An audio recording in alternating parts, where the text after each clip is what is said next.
O Vasco é o 13º colocado do Brasileirão. Derrota para o Palmeiras veio, gente. Que vacilo. Acho que o torcedor já viu um Vasco diferente, buscando o gol, muito mais aguerrido, muito mais Vasco da Gama. Diferente. Salva de bicicleta. Mas nem tanto. Saída errada do Vasco, presentaço na saída para o jogo.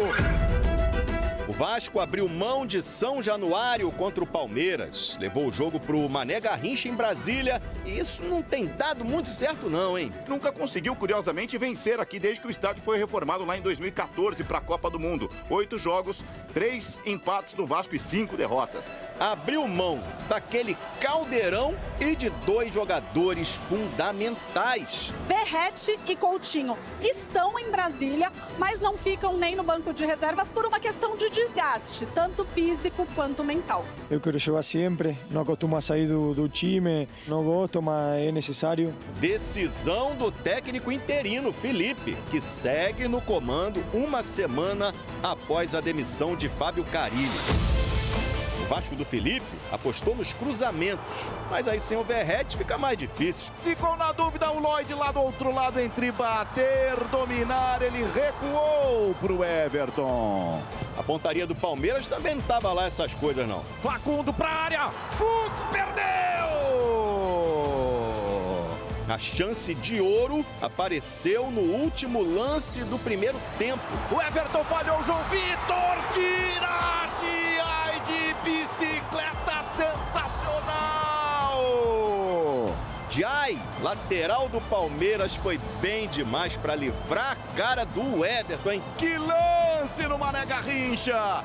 Por falar em defesas sensacionais, o Léo Jardim estava inspirado, como sempre. Espalma! Léo Jardim numa bola complicada. Pegou bem demais esse chute aí do Emiliano Martínez. Até que aos 14 do segundo tempo, Hugo Moura se apresentou para ajudar o Léo Jardim na saída de bola. Eles conversaram um pouquinho ali, pediram calma, aí o Léo Jardim rolou pro Hugo. E aí, meu amigo? Saída apertada, Hugo Moura falhou, o Estevão rolou, olha o gol, Vitor Roque! Vacilo gigante do Hugo Moura. 1-0 Palmeiras, que é o novo líder do Brasileirão. Repara que ele ficou pedindo a aproximação do Luiz Gustavo, mas acabou desarmado pelo Richard Rios. Primeiro gol do Vitor Roque pelo Palmeiras. Custou mais de 150 milhões de reais e já estava numa seca de 12 jogos. Tinha que desencantar logo contra o Vasco. Foi comemorar com o Estevão e ignorou o Jai. Que vácuo, hein? O Jai salvou o time lá atrás, gente. Pô, mal agradecido demais. 4º jogo do Vasco fora do Rio no Brasileirão, 4ª derrota. Agora são 9 jogos sem vencer em Brasília. São Januário faz uma falta. Faz falta aquele caldeirão, né? O Vasco não vence o Palmeiras, gente, há quase 10 anos. Já contando com o jogo de ontem, são 13 jogos, 9 vitórias do Palmeiras, 4 empates. Tem gente que já saiu do Palmeiras, contratação milionária desencantando, tudo menos vitória do Vasco. É uma freguesia gigantesca. Primeiro vamos pro Rio de Janeiro, certo? Isso, mandante do jogo, Vasco da Gama, que mandou o jogo em Brasília. Aliás, gramado ruim, hein, Rafa? Isso prejudicou o jogo. O Vasco até poupou alguns jogadores, fez um bom primeiro tempo, mas acabou derrotado, Rafa. É isso, Bruno, Mari, Dom, Quemarra, fã de esporte conectado com a gente aqui no Sport Center. Aquela história da obra pronta. E aí é mais fácil, quando a obra está pronta, criticar o engenheiro, o arquiteto ou o mestre de obras, né? Mas a verdade é que muitas coisas explicam, no ponto de vista vascaíno, a derrota de ontem, que se desenvolve através de mais uma falha individual, dessa vez do volante Hugo Moura na saída de bola. Tem sido característica da campanha do Vasco em 2025, perder jogos, desperdiçar pontos em função de falhas individuais mais clássicas. 6 jogos sem vencer na temporada e nos últimos 6 jogos apenas 2 gols marcados. Desempenho ofensivo do Vasco é muito ruim. Muitos torcedores reclamando, evidentemente, das ausências do Coutinho e do Verratti no jogo de ontem lá em Brasília, mas o próprio Verratti falou numa entrevista que efetivamente essa decisão dele não jogar foi consensual entre a comissão técnica e o próprio jogador, e o mesmo se aplica ao Felipe Coutinho. O que se sabe é que os dois jogadores têm demonstrado extrema estresse físico e mental. E por conta disso, seria mais importante preservá-los ontem para que eles possam entrar em campo pela Copa Sul-Americana na partida contra o Puerto Cabello, que acontece na próxima quarta-feira. Aliás, o Vasco tem uma logística bem complexa. O time treinou hoje pela manhã em Brasília, viaja hoje à tarde para a Venezuela, treina na Venezuela amanhã à tarde, joga na quarta, treina lá na quinta à tarde viaja para Salvador, treina no estádio da Pituaçu na sexta-feira e joga contra o Vitória sábado à noite. E aí depois, em seguida, volta ao Rio, faz 2 treinos ainda aqui no Rio de Janeiro, antes de voltar a viajar, pegar o avião para Buenos Aires para enfrentar o Lanús. Muito tempo longe de São Januário e a certeza interna de que o rendimento do time é completamente diferente quando não joga diante do seu torcedor. Só para não dizer que não falei de Fernando Diniz, seguem as negociações e o impasse é simples, fácil, rápido e líquido de ser explicado. Grana. O Vasco não paga valores altos para treinador. Diniz pertence ao elenco de técnicos que trafegam aí na faixa de R$1 milhão por mês de salários e, evidentemente, esse valor o Vasco não está disposto a pagar. Se houver uma equação entre as duas partes, em breve o Diniz pode ser anunciado como técnico do Vasco, até porque é uma negociação explícita que já acontece há uma semana, meus amigos. Cara, vamos lá. Primeiramente, eu acho que você tem que falar sobre esse planejamento. O Vasco da Gama ontem não teve o Verratti e o Coutinho por conta de desgaste físico, risco de lesão, por conta de viagens. O Vasco tem 3 viagens seguidas, foi contra a última partida contra o Operário, essa no Mané Garrincha, e também vai jogar fora de casa pela Copa Sul-Americana.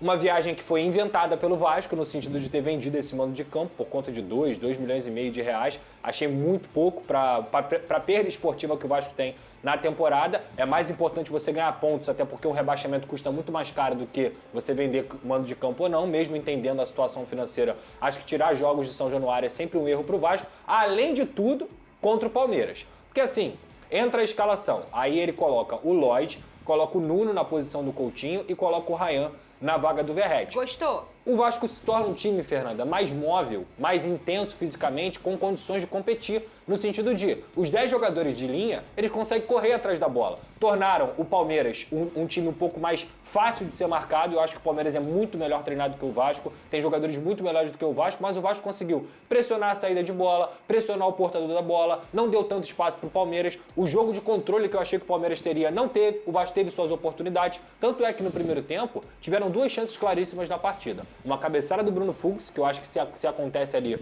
o jogo ia desmoronar, mas que ele cabeceia para fora, e o lance do João Vitor, que ele dá um tapa por cima do Everton, numa saída errada do goleiro do Palmeiras, e o Giai tira de bicicleta. O jogo vai 0-0 pro intervalo, e o vascaíno, que estava com medo de tomar um vexame, de ver um vexame, fala assim, opa, dá pra gente conseguir pelo menos pontuar lá em Brasília. Ok. Volta para o segundo tempo, o medo de todo vascaíno também é o seguinte, esse time volta muito mal para o segundo tempo e fisicamente cai muito de rendimento. Por incrível que pareça, o Vasco não caiu de rendimento. O Vasco, surpreendentemente, continuou tendo um jogo de competição equilibrado. Claro que o Palmeiras ia criar mais oportunidades, a gente está falando do líder do campeonato, um dos melhores times da América do Sul, mas o Vasco também teve suas chances, também conseguiu não ser tão controlado dentro da partida. Até que, mais uma vez, assim como foi em 5 dos últimos 7 jogos do Vasco no Campeonato Brasileiro, um erro individual coloca tudo a perder. O Hugo Moura tenta sair com a bola ali, uma saída de bola que o Vasco estava fazendo desde o primeiro tempo, mas que, para ser muito honesto, tem muita gente falando assim, porque isso é questão de treino. Isso pode ser questão de treino. Só que não dá para tirar, Fernanda, a responsabilidade da capacidade cognitiva do jogador. O jogador, ele tá ali dentro de campo e ele tem que tomar decisões, porque o futebol é feito de risco. Ele é feito de risco lá na frente, ele é feito de risco lá atrás. A partir do momento que o Hugo Moura pega a bola, olha pro lado e não tem ninguém ao lado dele, o que ele tem que fazer? Isola a bola. Isola a bola, dá um bico para a lateral, dá um bico para frente, só isola a bola. Em vez dele conseguir, ou melhor, tentar driblar dentro da área. A partir do momento que ele tenta sair com a bola dentro da área, depois ele vê que fez besteira e tenta dar o passe, o Palmeiras, que é um time taticamente, talvez seja o melhor do Brasil, amassa o Vasco ali na linha alta, consegue roubar a bola, gol do Vitor Roque. O que isso quer dizer? Que o Vasco, além de ser uma equipe frágil mentalmente, que toma o gol e desmorona, além de ser uma equipe que estava sem seus principais jogadores, além de ser uma equipe que teve a diretoria, que vendeu o seu mando de campo, ainda é uma equipe que erra constantemente, individualmente, em seus jogos. Eu posso lembrar de cabeça que vários jogos que o Vasco teve erros individuais grotescos, não são erros normais. Erro normal, até porque não acontece gol sem erro. O erro, ele acontece. O erro grotesco é que irrita o torcedor. Paulinho contra o Santos, Aí pega João Vitor contra o Corinthians, João Vitor contra o Ceará, Hugo Moura contra o Sport e hoje. E ontem, nessa partida contra o Palmeiras, o Hugo Moura novamente. E o pior, o Hugo Moura nem é um dos problemas do Vasco, mas ele mais uma vez protagoniza um lance que acaba fazendo o Vasco perder a chance de pelo menos ganhar um ponto. Então assim, quando eu falava o tempo inteiro aqui, o Carille não chuta a bola, o Carille não cabeceia, o Carille não finaliza, ele arma o time, ele monta um plano de jogo. Assim como o Felipe, pra mim, montou um bom plano de jogo ontem. Só que esse plano de jogo não existe quando você tem um erro individual. Não há plano de jogo que o técnico arme que se sustente com tanto erro individual. Então esses jogadores precisam ser cobrados. E aí? A questão não é só a questão das peças, né?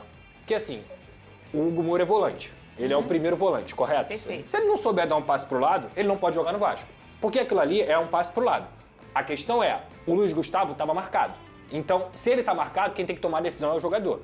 Quando o Fernando Diniz assumir, que é o que provavelmente vai acontecer... O que você tem de informação? Vamos lá, só para resumir, né? A informação que eu tenho ele já deu sim, o Vasco já também quer contratar ele, é uma questão financeira, que eu até dei na última sexta-feira lá na Placar, com todas as informações, que é uma questão financeira. Ele pediu um salário na casa dos maiores salários do futebol brasileiro e o Vasco não vai pagar isso. Então, hoje, há um sim do Fernando Diniz, há uma vontade do Vasco também, só que falta esse detalhamento com o staff do jogador na questão financeira. E que eu acho que não vai ser problema, porque o Fernando Diniz já deu o aval, já tem a intenção de assumir o Vasco. Então, acho que é só uma questão de tempo do Vasco voltar da Venezuela, que é quando o Vasco vai enfrentar o Porto Cabide, e anunciar o Diniz.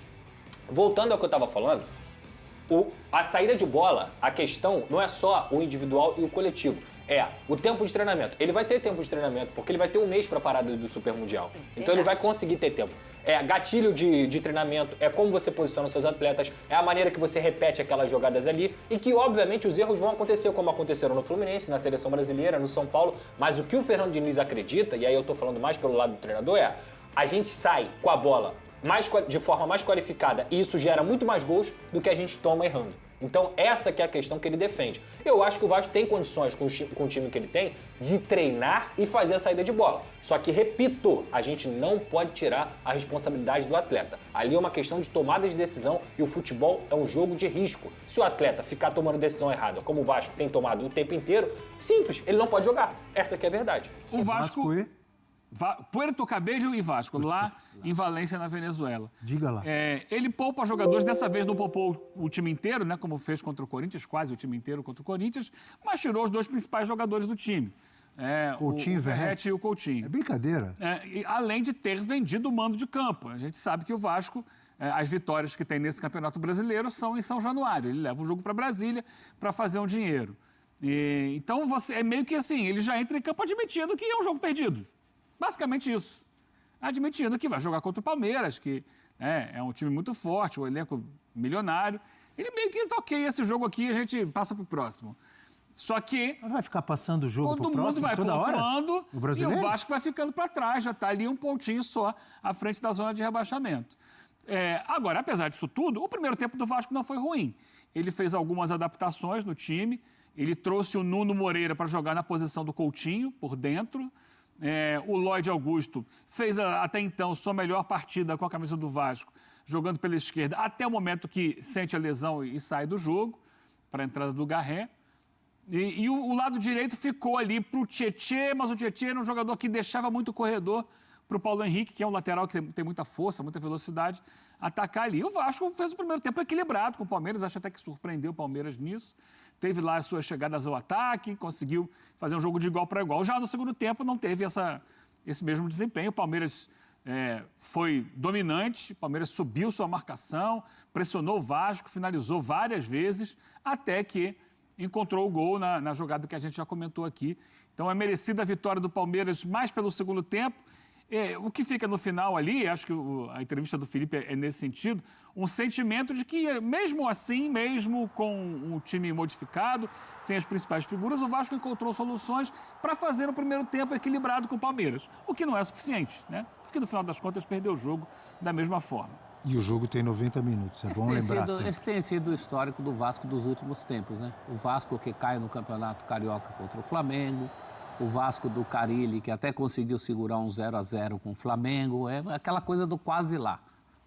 Realmente, eu entendi o tom do Felipe, porque a diferença hoje que existe entre Vasco e Palmeiras.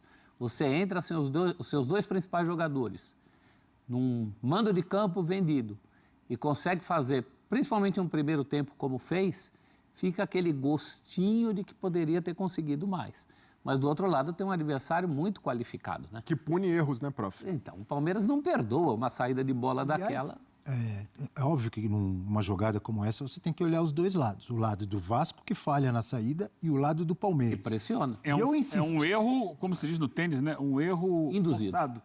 Então, um erro forçado. Eu olhando mais para o lado do Palmeiras, e acho que vocês vão concordar, já cansamos de ver isso. Inclusive num lance histórico da final da Libertadores contra o Flamengo, sim, o Daverson pressionando, o Palmeiras pressionando. Outro dia a gente pegou aqui um lance, Abel. Acho que foi contra o Bolívar. Exatamente. Contra o Bolívar, então. São vários, porque o Palmeiras tem esse mérito. Joga assim. Esse hábito e esse mérito de pressionar a saída de bola. Claro que houve falha do Vasco, do Hugo Moura, da defesa do Vasco, na saída. Mas o Palmeiras não é a primeira vez que faz esse tipo de lance, de pressionar e fazer um gol. E, inclusive, no histórico gol contra o Flamengo, no Andrés Pereira, que o Daverson rouba a bola dele. É isso. Amigo Breler. Não, o mérito do Palmeiras, o jogo de ontem, até tem a postura do Vasco, foi um time competitivo, um time mais ligado, mais intenso. Mas vamos combinar, isso aí também é obrigação. Todo time precisa jogar dessa maneira, todo time grande tem de ser assim. Então foi muito mais na postura do que necessariamente por um ajuste tático da equipe, mas o Palmeiras foi melhor.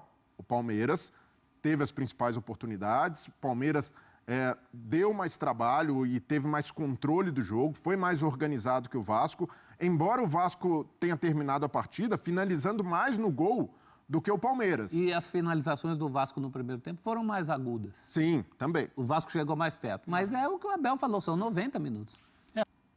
Com o Carille, o Vasco não fazia essas saídas.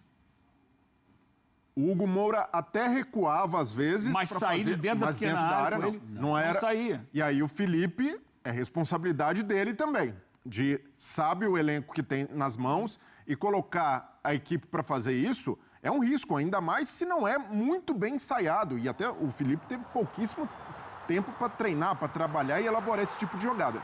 Então tá sim na conta do Hugo Moura, tá sim na conta das deficiências técnicas do elenco, mas está na conta do Felipe também, porque com 2 jogos não vai estar treinado o suficiente para fazer isso e nem tem essa característica e isso estabelecido como um princípio de jogo. Então, de fato, o Vasco acabou entregando o jogo para o Palmeiras e aí eu concordo com o Eugênio, começa a entregar com a venda de mando de campo. E aí, Abel, para mim é uma conta de padaria, uma conta de padaria simples que não fecha do ponto de vista esportivo. Porque o Vasco vendeu não só o mando de campo contra o Palmeiras, mas o mando contra o Botafogo. Então são 2 jogos em que vai jogar no Mané Garrincha, onde não venceu, nunca venceu pelo Campeonato Brasileiro. E o jogo com o Flamengo acabou sendo no Maracanã, né? Aí são outras circunstâncias, o Vasco até queria jogar em São Januário, ou a polícia não autorizou e tal, mas porque faz muita diferença para o Vasco jogar em São Januário. Aí você já tem 3 jogos, 2 que já aconteceram, um por acontecer, que você tira de São Januário. E olha o peso desses adversários. Contra quem? E a conta de padaria, Abel, é que o Vasco vai receber 2 milhões por cada jogo. Eu ia te perguntar se você tinha informação da quantia. 2 milhões, 2 milhões de reais por cada jogo. E aí vamos pensar do ponto de vista esportivo. Quanto custa um ponto no Campeonato Brasileiro? É difícil Você ia mensurar. falar quanto custa um zagueiro. Não, também. mas um ponto custa muito caro no Campeonato Brasileiro. Eu quero ponderar o seguinte. É óbvio que é a casa do Vasco, ele se sente melhor, onde ter sua torcida vai ser sempre maioria, mas ninguém garante também que ia ganhar do Palmeiras em São Januário. Não, vamos com calma. Não garante, mas os 2 jogos que o Vasco ganhou no Campeonato Brasileiro, os 2 únicos, foram em São Januário e é onde... Contra Santos e Sport. E é onde... Contra os 2 últimos colocados, coincidência ou não. Mas é onde o Vasco tem mais chances de vencer, porque o aproveitamento do Vasco jogando em São Januário é maior. Não é garantia, concordo com você. Mas se nesses 2 jogos, contra Botafogo e Palmeiras, em que o Vasco não é favorito, mas se vence um, são 3 pontos a mais. E aí tem possibilidade de briga contra o rebaixamento, porque o elenco do Vasco tem potencial para isso, para brigar na parte de baixo da tabela, ou até mesmo na visão otimista, imaginar que o Vasco vai terminar no meio de tabela como no ano passado. A diferença de premiação por colocação no Campeonato Brasileiro entre o 10º e o 8º lugar foi de 3 pontos.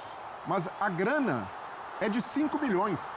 Então, se o Vasco, ao contrário do ano passado, não termina em 10º, termina em 8º, bota 5 milhões a mais na conta. Mais do que esses 4 milhões da venda do mando de campo. Seu raciocínio, suas contas são todas perfeitas. Eu só penso, eu sei que vocês discordam, fiquem à vontade, estamos aqui para debater. Eu só penso que a gente exagera muitas vezes e a gente não vai no alvo, no problema principal. O que eu quero dizer? O problema do Vasco não é porque tirou o jogo de São Januário, porque o problema do Vasco é deficiências no elenco, é gestão. É estrutural. Ele podia jogar em São Januário e perder do Palmeiras, gente. É um problema. E outra coisa, ele pode jogar no Mané Garrincha. Mané Garrincha tem problemas, tem problema de gramado, para os dois. O que impede o Vasco de ganhar do Palmeiras no Mané Garrincha? Não, é verdade. Ué, Agora, Abel, mas Palmeiras tem mais time, gente. Eu concordo com você, mas um time que tem um elenco inferior, ele tem de usar todas as armas possíveis para competir melhor contra um time com mais grana, com melhor elenco, com mais jogadores. E o Vasco abriu mão de um de seus trunfos. E eu entendo esse ponto de que não é garantia de 3 pontos. Mas com essa atitude, o Vasco cria até mesmo um ponto a mais de desgaste. Estatisticamente diminui a chance. É verdade. A gente discute aqui toda semana todos os problemas do Vasco. E além disso, Abel... A gente está pontuando aqui o jogo de ontem. Aqui o Vasco tem problemas, que o Vasco não tem dinheiro, que o Vasco não consegue arranjar um investidor. Precisa melhorar seu elenco. Que o elenco é ruim, Troca de técnico que há uma toda percepção equivocada do planejamento da temporada. Para mim, repito mais uma vez, o Vasco está priorizando a Copa Sul-Americana, que é uma competição muito legal, interessante, só que ele acha que não vai sofrer no Campeonato Brasileiro. Ele pode correr risco de rebaixamento. E ele, entre aspas, abre mão de jogos do Campeonato Brasileiro para priorizar a Sul-Americana. É tudo isso, né? Brada, que tem um dos 8 melhores elencos do campeonato, o que não é verdade. Então, assim, isso tudo a gente tem falado recorrentemente. Agora, o ponto aqui é o jogo de ontem, especificamente, que a gente está falando. No jogo de ontem aconteceu tudo isso. Os problemas estruturais do Vasco, a gente não vai resolver da segunda para terça-feira. Agora, essas questões... Tem que tentar resolver o quanto antes. Porque esses problemas estruturais já vem há quantos anos no Vasco? O Vasco demite o Carille, que a torcida pegava no pé, a torcida xingava e tal. Aí o Carille vai embora. Aí vai jogar lá contra o Operário. E nem dá para cobrar a evolução do time do Vasco, porque não tem tempo para treinar também. Só que o time não melhora. Pelo contrário, o time ontem tenta fazer uma saída de jogo, que ele não teve tempo de treinar, que ele não tem jogadores de qualidade para executar e perde o jogo em cima disso. Eu detesto vendas de mando. O Carille era ruim, mas o Carille pegava a bola e dá um bico para frente aí, vamos ver o que arruma lá na frente. Toda venda Pelo menos esse tipo de gol não ia tomar. É mais realista, de acordo com o elenco que tem. Você concorda? Toda venda de mando, para mim, é muito ruim, inclusive porque mexe na matemática do campeonato. Isso. Mexe a isonomia. Mexe com a isonomia, com outros jogos de outros clubes que não querem cair, que querem ser campeões. Enfim, esse é um problema. Mas se eu fosse ranquear as bobagens do Vasco, eu acho que a bobagem maior é ficar poupando os principais jogadores, porque o Vasco não pode se dar esse luxo. Eu tô contigo. Jogou fora. Eu chamei, quando poupou contra o Corinthians, chamei de burrice. Para mim, aumenta mais o risco de perder, que acabou acontecendo, você tirar Verratti e Coutinho do jogo, do que você trocar São Januário por Mané Garrincha. O Mané Garrincha é neutro pro Palmeiras também, O Vasco de hoje não pode se dar esse luxo. O Vasco de hoje tem o goleiro, tem o centroavante que salva, e tem Payet ou Coutinho como seus principais jogadores. Diferenças técnicas. O Vasco tem ali alguns outros jogadores que estão ajudando. O Nuno Moreira é um deles. Mas não à altura de substituir. Não. Nenhum desses vai substituir. É fato. Mas hoje ele já tem algumas situações ali de jogo que estão aparecendo, mas ainda muito pouco. Não pode se dar esse luxo. Gente, você tira o Verratti e o Coutinho de um jogo? Abel, e o Felipe justificou... Pelo amor de Deus. Dizendo que tanto o Verratti como o Coutinho estão desgastados física e mentalmente. Até pela sequência. Eles não podiam ficar fora, então, do jogo da Sul-Americana? Além disso, o Vasco, ao vender o mando de campo e ir jogar em Brasília, criou mais um ponto de desgaste. Uma viagem a mais no meio de uma maratona de jogos fora de casa e viagens longas. Vai para o Paraná, aí depois vai para Brasília, de Brasília para Venezuela e da Venezuela vai para Salvador jogar contra o Vitória. No meio dessa sequência... Eu sei que tem a viagem, mas bola por bola. Você precisa dos seus melhores jogadores contra o Palmeiras ou contra o Porto Cabello? Na semana anterior, na vez anterior... Aquela vez do Corinthians era Corinthians ou... Porto Cabello em casa. O Porto Cabello virou tem o Real lógica, Madrid. tem lógica isso? Mas... Com todo respeito. E outra vez nem viagem tinha. E aí, nesses momentos, a gente vê que o elenco do Vasco é limitado, que não tem margem para poupar. E aí cai aquela falácia do Pedrinho, de que elenco top 8, que vai brigar na parte de cima da tabela, uma falácia que ajudou a arruinar o clima para o Carille, porque a torcida falou, pô, se o presidente está dizendo que a gente tem elenco top 8, temos que cobrar mais desse treinador. Não, e a torcida e a imprensa fez o papel dela que tinha que fazer, foram perguntar para o Carille e o Carille bancou. Falou, não precisa de reforços. Como não precisa de reforços? Assim, mas se ele fala que precisa, ele vai contra o presidente. Ficou numa saia justa. Não podia, exato. Se ele fala... Mas ele tinha que falar a verdade, precisamos de reforços. Mas ele sabe o ambiente onde ele está metido. Qualquer palavra ali, ele já cairia e até pelo que a gente está acostumado da gestão do Pedrinho, demorou a cair, porque o Pedrinho não tem essa força, esse pulso firme para bancar treinador. E olha a semana do Vasco. É uma semana de muitos eventos ruins e que desmoronam a credibilidade da gestão do Pedrinho. Mais um técnico demitido. Teve o balanço publicado sem auditoria, porque na hora de justificar venda de mando de campo por causa de dinheiro, o torcedor tem de confiar que isso faz parte de um plano. E quando não é capaz nem de fazer um balanço auditado, isso já gera mais dúvida. Teve o Felipe expondo o Capasso da maneira como expôs, de uma forma, além de deselegante, desumana, questionando a capacidade técnica. Não é da atribuição de um diretor de futebol fazer isso. E aí, antes do jogo, além da venda de mando de campo, antes do jogo em Brasília, um segurança do Vasco saindo na mão com um torcedor que estava protestando. Deu uma cabeçada no cara. Uma agressão injustificada, porque uma coisa é o segurança do clube agir em legítima defesa para proteger um atleta que está em vias de ser agredido ou um dirigente, mas o torcedor estava protestando e o segurança do Vasco foi lá e agrediu e saiu na mão com o cara. O Vasco soltou uma nota dizendo que afastou, mas tem de tomar uma providência maior, porque isso é justa causa. Um segurança, um funcionário do clube que já tinha agredido. Lembra aquele jogo contra o Atlético Paranaense que deu confusão? Esse segurança estava lá saindo na mão também. E tem de ser demitido e tomar uma providência drástica. E quando isso tudo acontece na mesma semana, é sinal que o clube está sendo muito mal administrado. É o pior momento da gestão Pedrinho no Vasco, um momento em que o Pedrinho começa a ser criticado, e criticado não só por decisões de campo, mas também fora do campo, de bastidor. E, de fato, quando isso tudo acontece, tem de fazer uma autocrítica. Não é o presidente sair sempre na defensiva, que é culpa da torcida, que o clima em São Januário não tá bom, que é culpa dos críticos. É assumir as responsabilidades. E isso não tem acontecido no Vasco. Amigas e amigos, família vascaína, o que está acontecendo dentro do Vasco é uma vergonha. É uma bagunça generalizada. Pedrinho não está cumprindo com as suas palavras. Olha o gol que o Vasco tomou ontem. Uma entregada. Isso aí tem que acabar. E o Fernando Diniz vai assumir o Vasco, que é um técnico que prioriza a saída assim. Vocês já pensaram a saída do Vasco desse jeito, com esses jogadores que estão no clube? É uma vergonha. Vasco, se bobear, se realmente fechar com o Fernando Diniz, que eu tô vendo que vai fechar. Gente, eu vou falar uma coisa pra vocês. Preocupa muito. Está um amadorismo muito grande. Pedrinho, que era um grande apresentador, era um grande comentarista, não tá, né, até o momento se tornando um bom presidente. É claro, com o Vasco, né, do jeito que está, não tem muita coisa a se fazer, mas pode melhorar muito, sim.